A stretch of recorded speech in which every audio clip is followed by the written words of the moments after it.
Good morning students, myself Geetika Kalra, and today in this video I will tell you about extinguishing a fire. Okay, so a fire can be disastrous if it is not controlled in time. Like every city has a fire station and that has firefighting equipment. And you might have seen that water is normally used to extinguish fire, but water cannot be used to extinguish all kinds of fire. So there are three main conditions that are necessary for fire to take place.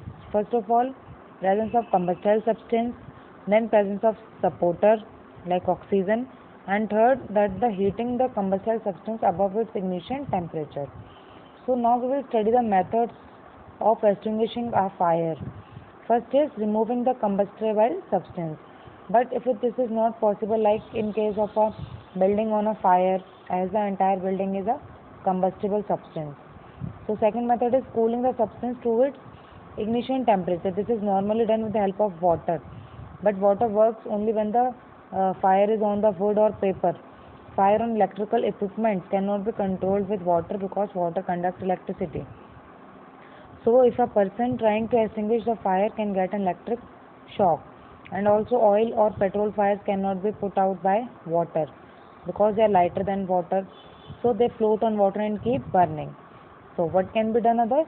That is cutting off the supply of water. This can be done with the help of CO2 gas, which is not a supporter of combustion. And besides, it is also heavier than air and it forms a blanket around the fire. That fire extinguisher that gives off carbon dioxide are used for this purposes. These are available in smaller size for household purpose and they are also used for electrical and petrol fires. Okay, now let us see what are fire extinguishers. So fire extinguishers are the equipment that are used to extinguish the fire, and it consists of three parts. Fire extinguisher, that is container, bottle and the knob. Now container is cylindrical in shape. It contains sodium bicarbonate solution, and the bottle that contains sulfuric acid. And you know, when metal bicarbonate solution reacts with acid, it forms CO2 gas. So when the knob is struck, the bottle breaks and sulfuric acid reacts with solution of bicarbonate and it releases large amount of CO2 that forms blanket around the fire, cutting off the air supply, due to which fire gets extinguished. Okay students, so this was all for today. Now we will be meeting in the next class. Thank you and have a nice day.